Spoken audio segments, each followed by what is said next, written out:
Okay, then Uganda, one of our newer origins that we're working in, close to Rwanda. You can see it's bordering at the bottom there. So Uganda has great potential for great coffees, but traditionally it's growing Robusta. So that has been the focus. So I think one of the interesting things about working in Uganda is kind of our challenge is to change the mindset or find people who are interested to do and produce coffee in a different way than what is the norm. And of course also people that are working with Arabica and Robusta. So we'll briefly go through production, the partners and the products. I can just say this very honestly, this is a country that's under development for us. So I find it very exciting. I went there for the first time in March and I think it's really, really good potential, and there's a very open way of operating in Uganda in general. So it's very possible to do kind of different kinds of processing in production, and partners who want to build drying bed yards to work with you on doing naturals. And so that's very exciting, and a lot of well-educated people who want to put their mind and their work to doing things well.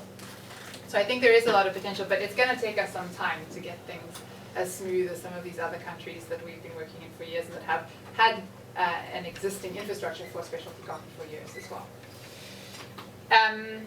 So again, price, because we all love this topic, but Uganda has also seen, like everywhere else in the world, a big impact on price over the last 2 years. So when we started working there, not even when we started working there, but maybe last year, for cherry it was around 1,800 Ugandan shillings per kg for cherry. And this year you can still pay that, but that will be where you pay for everything that the producer delivers, and then you must work out from what's delivered, what's actually ripe, what's sticks and stones, and what's not ripe or overripe cherry. So larger commercial operations will do that because they have the capacity and the manpower to, but a lot of the kind of people that we're working with are smaller operations, and that's costing too much time to do.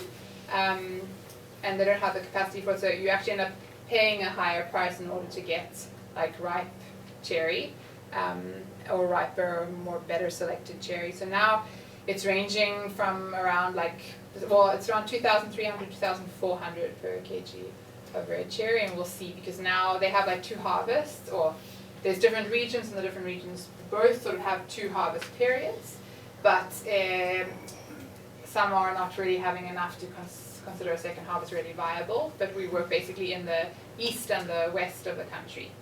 So the main crop now for the west is happening, and then there's also a crop in the east at the same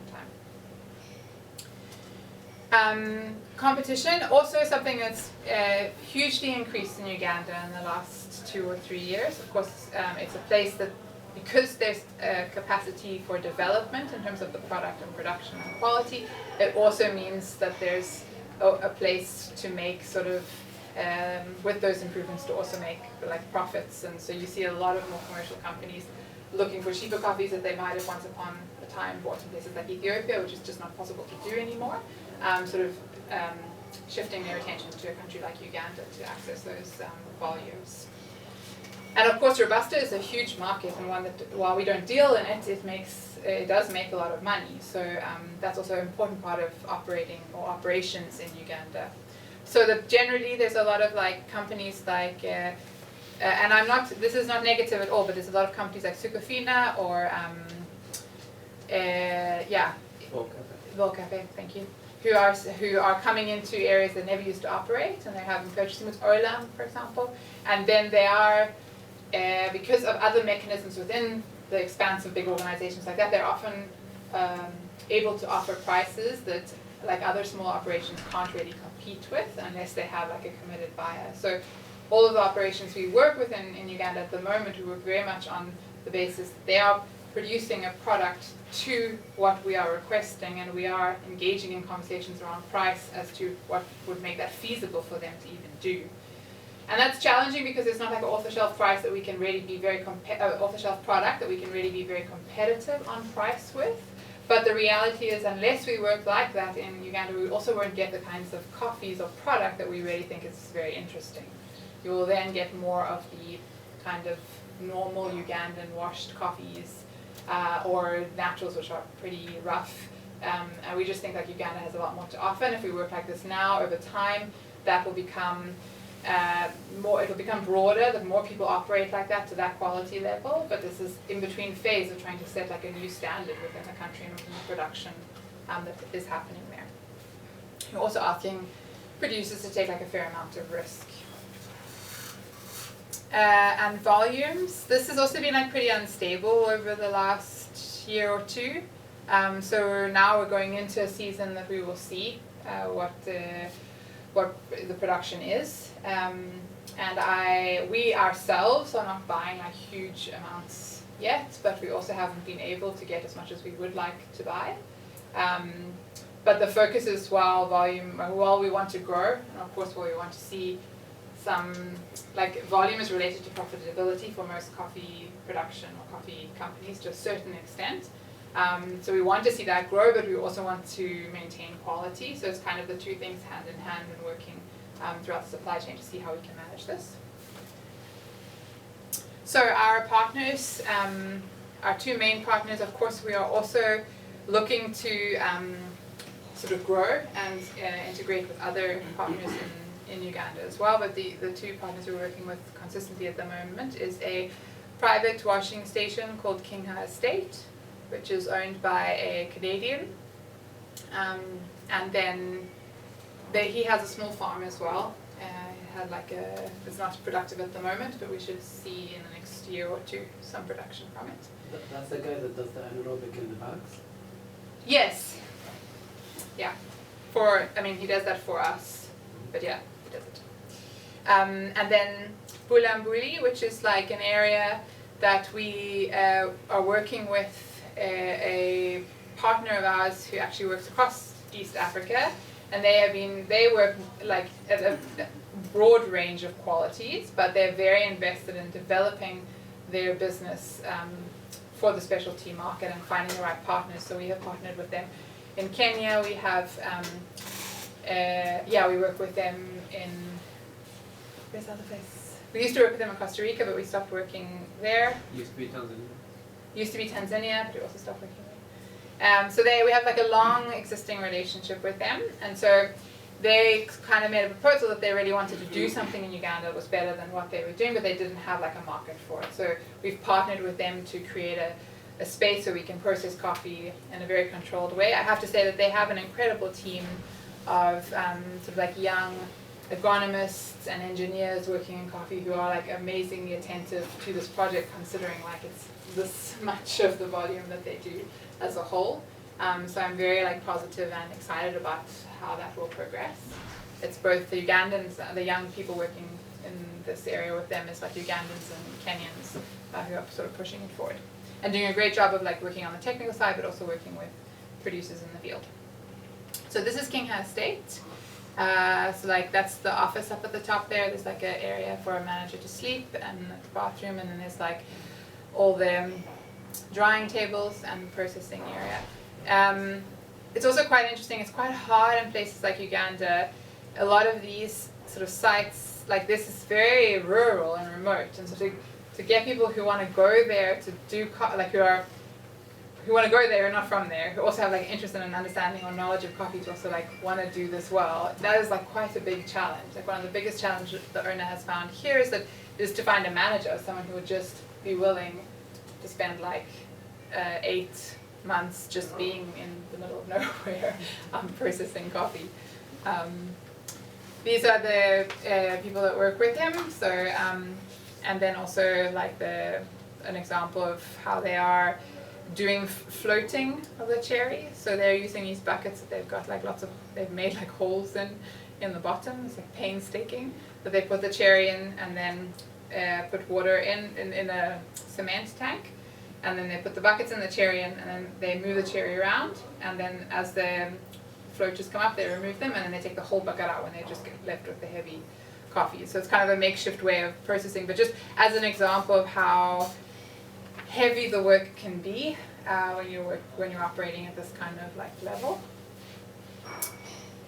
It's just some images of the tracking on the tables, drying tables. So this is like the coding that they're using for the coffees, the date. So that's the fermentation. I did have a picture of it. So this is where we have worked across production in a couple of countries with like fermentation of cherry before we move on to processing it in not any like way that is chosen. So we call it extended fermentation because of course coffee is being fermented almost no matter what, whether it's like natural and being fermented inside the cherry or whether you're washing or pulping the coffee. For a washed coffee you still have to ferment. I mean, in some cases they sort of wash all the mucilage off and go straight to the drying table, but it's not common for us. So you would still have to ferment a washed coffee to remove that little bit of mucilage left before it gets washed and then dried. So the idea here, though, this is like an extended fermentation that's at the cherry phase. So rather than what was normal in like years ago was if you picked cherry, you delivered it that day to be processed. You wouldn't. The thought of leaving it to like sit would be like fruit rotting. But what we've actually found is that that can actually have like a positive impact on coffee or create like a different kind of profile in the coffee. So we do this extended fermentation in sacks like this, where the cherry are just put in sacks and left for some time. And we're still sort of experimenting with what gives the best results, also based a lot on like your feedback. There's a broad range of opinions to these kinds of coffees, right? Like some of us hate any kind of ferment, some people love all the ferment. We have in this building like the both sides of the spectrum on this opinion. But I think it's interesting for producers to find ways to diversify their product range. Like ultimately, I think that's actually quite important whether we like something or not. It should be done to a good level, but and it's best quality, and we should be trying to develop that all the time. But the capacity you have to be more profitable when you can offer more than just one thing as a producer is great, I think. So these coffees could be fermented like this. Usually it's around 72 hours, but that can vary. Anything more doesn't have like a great enough impact to do it for the amount of time, and anything less sometimes doesn't have enough impact. And you're trying to like sort of make it as efficient as possible. Then they could either be dried as naturals, or they could be pulped and dried as washed. Then you get this extended fermentation washed or extended fermentation natural.